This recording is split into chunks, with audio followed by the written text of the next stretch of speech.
Who inspires you? Happy Mother's Day. Welcome to episode 9 of the Motivation Lab. This week is prior to Mother's Day, and I'm going to take this opportunity to give you the sequel to the episode 3 of the Motivation Lab. So here's the story.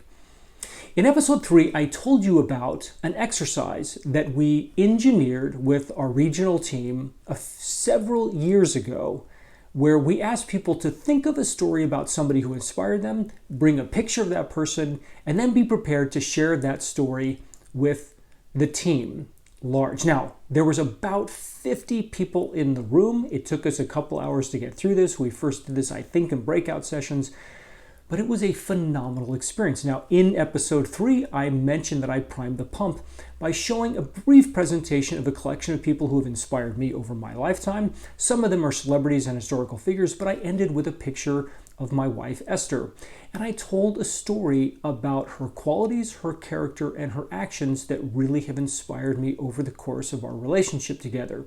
And so this may be an opportunity for me to simply say, thank you, I love you.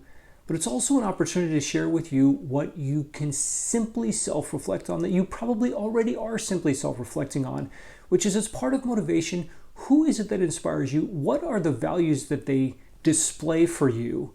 And how do you honor that example in your daily life?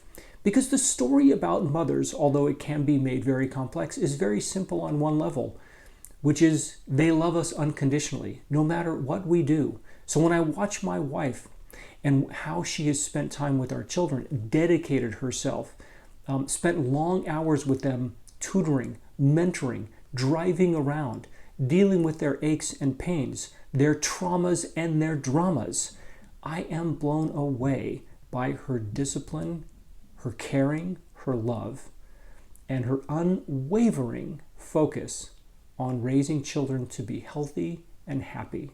Now, life is not all rainbows and unicorns. Very few things in life are absolutely perfect.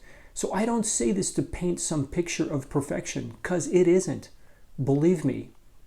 But it takes a lot of work to overcome all of the challenges that we all face.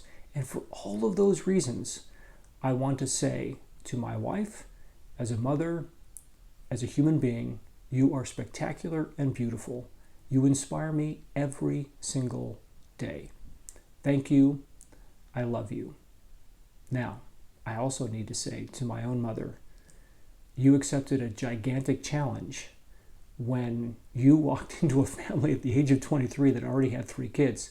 So what most of you don't know, probably, is that my own mother died when I was around 3 months old. My sisters, who were 4 and 5 at the time, holy cow, they lost their mother at a very early age. Talk about trauma and drama.